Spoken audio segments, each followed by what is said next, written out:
अस्सलाम वालेकुम। Smart practicals में आज हमने फ़िज़िक्स के प्रैक्टिकल्स में ग्लास का क्रिटिकल एंगल मालूम करना है प्रिज्म या सेमी सर्कुलर स्लैब और लाइट रे की मदद से।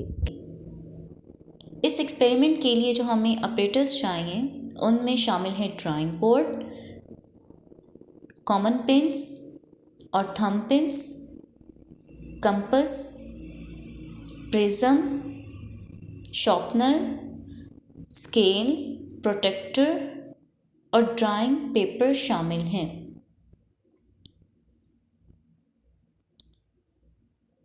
ड्राइंग पेपर को थंब पिन्स की मदद से ड्राइंग बोर्ड पर फिक्स करना है। प्रिज्म को इस तरह ड्राइंग पेपर के दरमियान रखना है कि प्रिज्म की बेस आपसे दूर हो और प्रिज्म का एज आपकी तरफ हो।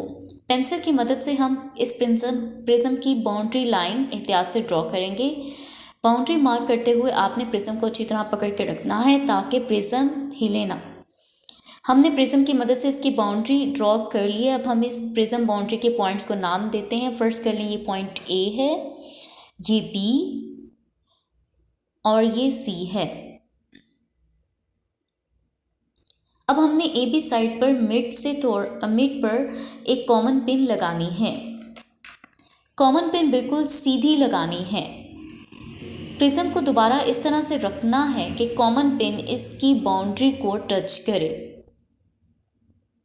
और फिर एसी साइड से इस कॉमन पिन का इमेज देखना है।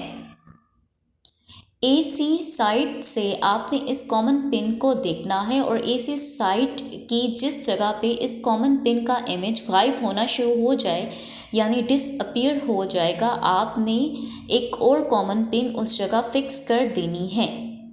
दो कॉमन पिन्स को एसी साइड पर इस जगह फिक्स करना है जहां इमेज गायब हो जाए और इन दो कॉमन पिन्स के दरमियान कम से कम फासला 5 सेंटीमीटर होना चाहिए।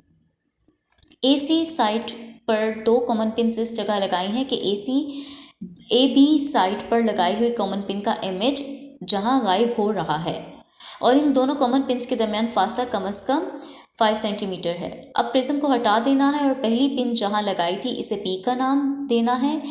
इस वाली पिन को हमने आर का नाम दे दिया और इस पिन को क्यू का नाम दे दिया। अब क्यू और आर पॉइंट को आपस में स्केल की मदद से मिलाना है और इस लाइन को एसी साइड तक बढ़ा देनी है। अब कंपास को पॉइंट पी पर रखकर बीसी साइड पर एक आर्क लगानी है और परपेंडिकुलर यानी 90 डिग्री का एंगल ड्रॉ करना है। 90 डिग्री का एंगल कैसे ड्रॉ करेंगे? ये आर्क लगाई, फिर कंपास की टिप को यहाँ पर रखा और एक और आर्क लगाई, फिर कंपास की टिप को इस दूसरे पॉइंट पर रखकर एक और आर्क लगाई और जहाँ पे इन दोनों आर्क ने इंटरसेक्ट किया, एक दूसरे को काटा है, ये टच किया है, इस इंटरसेक्शन पॉइंट को हमने पॉइंट पी के साथ मिला देना है स्केल की मदद से। बीसी साइड पर इस परपेंडिकुलर ने जहाँ पर टच किया इस पॉइंट को एल का नाम दे देना है। अब हम पी एल जितना डिस्टेंस लेना है और इतना डिस्टेंस से कंपास को खोलना है और इतना ही फासला यानी डिस्टेंस एल डी का होना चाहिए। ये दोनों डिस्टेंस यानी पी एल और एल डी आपस में बराबर होने चाहिए। अब हम पॉइंट डी को एसी सरफेस पर जो पॉइंट एस था इससे मिलाएंगे। हमने डी पॉइंट को एस पॉइंट के साथ मिलाया। डी एस लाइन ने बी सी लाइन को जिस पॉइंट पर कट किया इसको हम एम का नाम देंगे। अब पॉइंट पी को हम पॉइंट एम के साथ मिलाएंगे। अब असल में रे का पाथ ये था P M S Q R, ये असल में लाइट रे का पाथ था। अब पॉइंट एम पर प्रोटेक्टर की मदद से 90 का एंगल ड्रॉ करना है। 90 का एंगल ड्रॉ करने के लिए ये प्रोटेक्टर के पॉइंट ऑफ इंटरसेक्शन को एम पॉइंट पर रखना है और इस प्रोटेक्टर की बेस को प्रिज्म की बेस यानी बीसी लाइन के साथ कोइंसाइड होना चाहिए। अब हम 90 डिग्री का एंगल ड्रॉ करेंगे। एक पॉइंट हमने यहाँ पर लगाया और दूसरा पॉइंट यहाँ पर लगाया। अब इन दोनों पॉइंट्स को हम आपस में स्केल की मदद से मिला देंगे। ये एम पॉइंट पर परपेंडिकुलर हो जाएगा। अब हमारा क्रिटिकल एंगल दरअसल PMS का हाफ होगा। PMS का हाफ क्या है?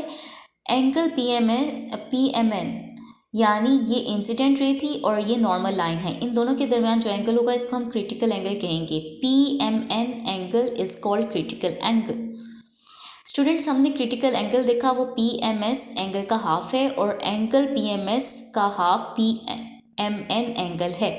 इसको प्रोटेक्टर की मदद से मालूम करना है। अब प्रोटेक्टर की मदद से कैसे मालूम करना है? प्रोटेक्टर के पॉइंट ऑफ इंटरसेक्शन को M पॉइंट पर रखना है, प्रोटेक्टर की बेस को नॉर्मल लाइन पर रखना है और फिर एंगल जब मेजर किया मैंने तो वो 40 डिग्री आ रहा है। क्रिटिकल एंगल की मदद से अगर हम रिफ्रैक्टिव इंडेक्स मालूम करना चाहते हैं तो इसके लिए फार्मूला इस्तेमाल होता है n is equal to 1/sin of angle of critical. तो 1/sin 40 आएगा, क्योंकि क्रिटिकल एंगल 40 डिग्री है। तो जब इसे सॉल्व किया तो आंसर हमारे पास 1.5 आया, जो कि रिफ्रैक्टिव इंडेक्स है। क्रिटिकल एंगल से क्या मुराद है? PM एक इंसिडेंट रे थी। ये इंसिडेंट रे जब पॉइंट M पर आई, ये रे बिल्कुल प्रिज्म की बाउंड्री के पैरेलल हो गई। हमने इस पॉइंट M पर जब नॉर्मल लाइन बनाई, ये नॉर्मल लाइन और ये रिफ्रैक्टेड रे थी। अब रिफ्रैक्टेड रे चूँकि बाउंड्री के बिल्कुल पैरेलल हो गई है तो इन दोनों के दरमियान जो एंगल बना वो 90 डिग्री का है। क्रिटिकल एंगल को हम डिफाइन ही इसी तरह से करते हैं कि angle of incidence whose angle of reflection is 90 degree is called critical angle, यानी वो वाला एंगल ऑफ इंसिडेंस जिसका एंगल ऑफ रिफ्लेक्शन 90 डिग्री हो, इसको हम क्रिटिकल एंगल कहते हैं।